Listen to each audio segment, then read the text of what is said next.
السلام علیکم دوستو، میرا نام ہے علی اور آپ دیکھ رہے ہیں دا ہسٹری آف اسلام۔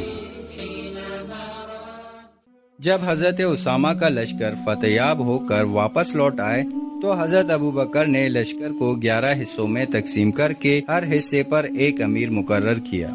پھر ان امراء کو حکم دیا کہ وہ مرتدین کے استحصال کے لیے اپنے اپنے مقرر کردہ علاقوں کی جانب روانہ ہو جائیں۔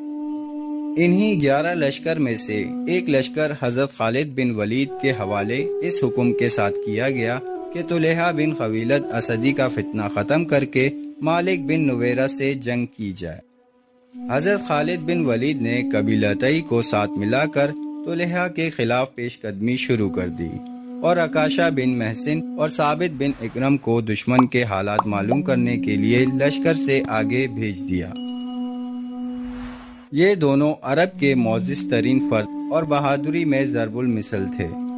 راستے میں انہیں طلحہ کا بھائی ہبال مل گیا، انہوں نے اسے قتل کر ڈالا۔ جب طلحہ کو بھائی کے قتل کی خبر ملی تو وہ اپنے ساتھیوں کو لے کر ان دونوں کی تلاش میں نکلا، بلا آخر انہیں پکڑ کر قتل کر دیا۔ طلحہ پہلے سمیرائی میں مقیم تھا، وہاں سے بزاخہ آ گیا کیونکہ اس کے خیال میں لڑائی کے لیے بزاخہ نسبتاً مناسب اور محفوظ جگہ تھی۔ طلحہ کا تعلق بنی اسد سے تھا اور اس کے لشکر کا امیر عیینہ بن محسن، جس نے قبیلہ غطفان کو جمع کر کے طلحہ کی اطاعت قبول کر لی تھی۔ حضرت خالد بن ولید کچھ دنوں بعد اپنا لشکر لیے بزاخہ پہنچ گئے۔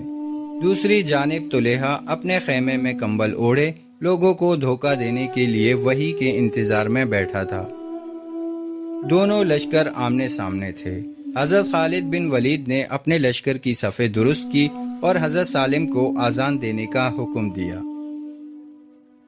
اذان دینے کا مقصد یہ تھا کہ اگر حریف لشکر بدستور اسلام پر قائم ہے تو وہ بھی جواب میں اذان دے گی، اس طرح ایک مسلمان دوسرے مسلمان کو قتل کرنے سے بچ جائے گا۔ بہرحال حضرت سالم نے اذان دینی شروع کر دی۔ اذان ختم ہونے کے کچھ دیر تک کہیں سے اذان کی آواز نہ آئی تو حضرت خالد نے تلوار میان سے نکال کر ہوا میں بلند کیا۔ اللہ اکبر کے نعرے کے ساتھ پورے لشکر کو ایک ساتھ حملے کا اشارہ کیا۔ مسلمانوں کا لشکر اشارہ ملتے ہی پوری قوت سے مرتدین پر ٹوٹ پڑے۔ دوسری جانب بھی عرب کے بہادر جنگجو تھے جو کہ خوب جم کے مقابلہ کر رہے تھے۔ ایک طرف پیادہ فوج حضرت سالم، حضرت زید بن خطاب اور تمام صحابہ رسول بڑی بے جگری سے لڑ رہے تھے، تو دوسری طرف حضرت خالد بن ولید اپنے گھوڑ سوار دستے کے ساتھ بڑی تیزی سے دشمنوں کی صفیں چیرتے ہوئے دشمنوں کو واصل جہنم کر رہے تھے۔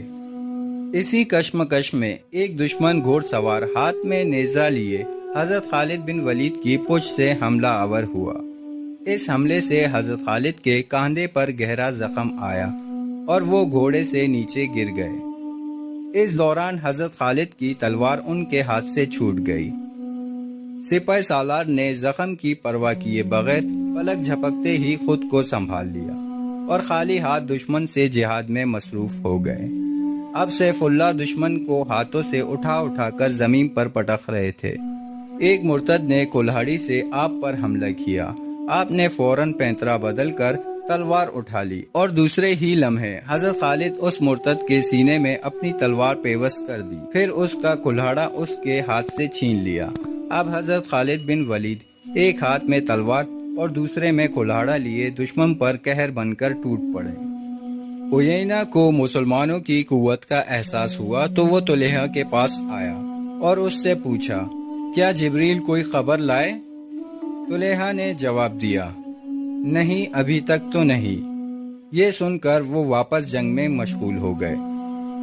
جب لڑائی نے مزید شدت اختیار کی اور مسلمانوں کا دباؤ مرتدین پر برابر بڑھتا چلا گیا تو پھر سے وہ طلحہ کے پاس چلا آیا اور پھر سے وہی سوال کیا، اب بھی جبریل کوئی وحی لائے یا نہیں؟ عیینہ نے جھنجھلا کر پوچھا، آخر کب تک آئے گی؟ طلحہ نے جواب دیا، میرا عرض تو ملائے اعلیٰ تک پہنچ چکی ہے، اب دیکھو کیا جواب ملتا ہے۔ یہ سن کر وہ پھر سے میدان جنگ کی طرف چلا گیا۔ جب عیینہ نے دیکھا کہ حضرت خالد نے اس کے لشکر کا محاصرہ کر لیا ہے، اب شکست کوئی دم کی بات ہے، تو وہ گھبراہٹ کی حالت میں پھر سے طلحہ کے پاس آیا اور وہی سوال پھر سے پوچھا۔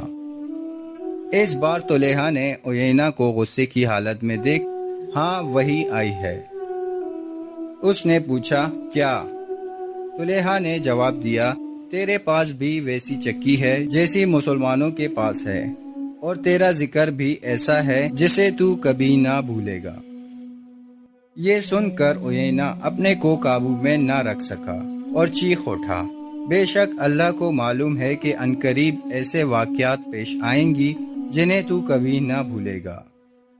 اس کے بعد اپنی قوم کی طرف آیا اور پکار کر کہا، طلحہ کذاب ہے، اسے چھوڑ دو اور بھاگ کر جانیں بچاؤ۔ یہ سن کر طلحہ کے حواری طلحہ کے گرد جمع ہو گئے اور پوچھا، اب ہمیں آپ کیا حکم دیتے ہیں؟